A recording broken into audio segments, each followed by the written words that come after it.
मुस्लिम league नून ने इंतखाबी नताइज तस्लीम ना करना, कमिश्नर लियाकत अली चट्ठा के इल्जामात और सोशल मीडिया पर रिटर्निंग अफसरान के खिलाफ मुहिम को 9 मई पार्ट 2 की नई मनसूबाबंदी करार दे दिए।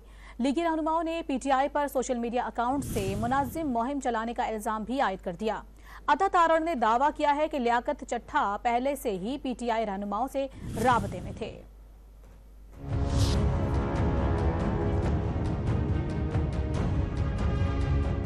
लीगी रहनुमा मलिक अहमद खान ने लियाकत चट्ठा के इल्जामात को 9 मई जैसी साजिश करार दे दिया। दावा किया कि मुस्ताफी कमिश्नर रावलपिंडी का इलेक्शन प्रोसेस से कोई ताल्लुक नहीं। अफजल खान जो इलेक्शन कमीशन के थे, उनसे भी एक फैब्रिकेटेड, एक बिल्कुल मुकम्मल झूठी कहानी इसी तरह की जिस तरह की कल एक मौसूफ जो कमिश्नर पिंडी थे उनसे मंसूब करे, जिनका ताल्लुक कोई नहीं। अगर इस शख्स के पास जिसने कल ये बात की थी कोई एक सबूत होता तो जो इस हद तक ब्लेटेंट हो गया था तो वो कोई एविडेंस प्रोवाइड करता। ये 9 मई पार्ट 2 है। नून लीग की रहनुमा उस्मा बुखारी ने दावा किया कि 2013 के इलेक्शन में अफजल खान और 2018 में अफजल खान 2 लॉन्च किया गया।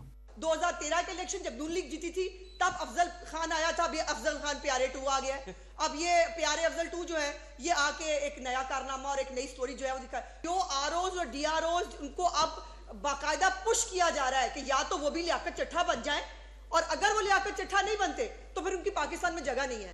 लीगी रहनुमा अता तारण ने दावा किया कि लियाकत चट्ठा पहले से ही PTI रहनुमाओं से राब्ते में थे। ROs के खिलाफ मुहिम पर निगरान हुकूमत से कार्रवाई का मुतालबा कर दिया।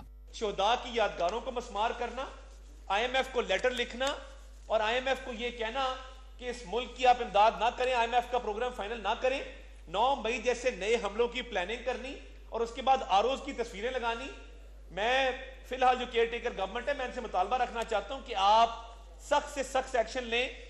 पर्चे रजिस्टर होने चाहिए जो इन्होंने ROs को थ्रेट किया है।